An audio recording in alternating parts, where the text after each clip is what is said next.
It's in you. It's in you. All you got to do is believe. But I want to just know where my dreamers at. Any dreamers in the room?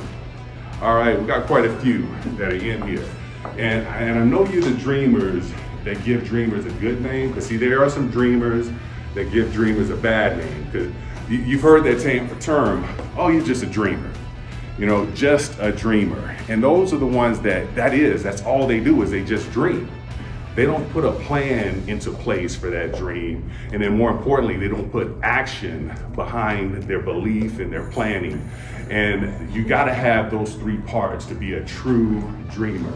And 26 years in law enforcement. While I was doing the law enforcement, I was also a real estate agent. So I did both of those jobs or businesses, job and a business, for 12 years. They overlapped. I was also an entrepreneur. I've owned several different businesses during the time that I was a police officer because of that thing that I talked about, the regret. If I ever, right now, anytime something comes into my mind of this is what I want to do, this is something that I'm passionate about, I will not put it on the back burner. That's why you see all these overlapping positions, because I will never have regret, because I experienced regret in my life of not doing something that I was really passionate about and I didn't like the feeling. You know, how many people, just by show of hands, am I the only one that's heard anyone say there's greatness in you? All right, can you just hold them up high for me for a second? Now, those same hands, how many the first time you heard that believed it? Okay.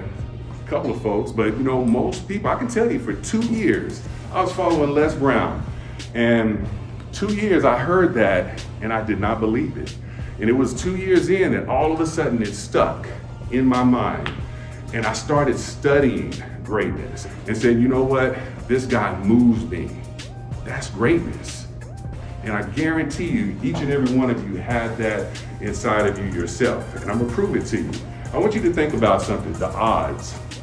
We talk about the odds quite a bit, and in most cases, the odds are always stacked against us. And the odds of being struck by lightning, the odds of being struck by lightning are 1 in 3,000. 1 in every 3,000 people in the course of their life will be struck by lightning. 1 in 3.1 million. 1 in 3.1 million. That's the odds of being bit by a shark. Now, I can tell you, living in the Rocky Mountains in Denver, Colorado, if they start biting people in Denver, we all in trouble, I'll tell you now. So the odds are probably really good in my favor that will never happen. Here's one for you. I wish this one was lower, but 175 million to 1. One person out of 175 million will win the lottery in their lifetime. But here, I want to hit you with this one. 400 million to 1. 400 million to 1. Those are the odds of a human sperm cell and a human egg coming together to create conception. 400 trillion to 1 is the odds of being born. Think about that for a second. 400 trillion to 1. But yet and still, we are all here. We have beat the biggest odds that there are in life to have life, just to be here. If that ain't greatness, I don't know what is. And in my book, I prove to you where greatness lies. The heart sits in what's called the pericardial cavity. This cavity, doctors would tell you, the purpose of it is the space there is so that the heart can expand when it contracts and pumps blood through the body. But what I say is that space is where the greatness lies. That space is next to the heart because the heart is the driving force of the body. If you were driving a car and you wanted to turn the turn signal to turn right, you turn the turn signal right turn signal comes on. If the computer system of your car was to break down, and maybe not completely, but now all of a sudden the turn signal doesn't come on, or the windshield wipers or the radio doesn't come on, well, this is all because something's going on with the motherboard or the computer system of the car. But the car will continue to go. The car will continue to drive. But if your battery in that car is drained and it's dead, there's no turn signals working, there's no windshield wipers, there's no radio, and that car is going nowhere. The battery is the driving force of the car. The heart is the driving force of our body. Most things, we talk about mindset all the time, and we believe that, again, with our mindset, we can do anything. True enough, but you gotta have that heart pumping. That's why the greatness is next to the heart. I've had people challenge me on this and say, well, you know what? I haven't seen greatness on an x-ray.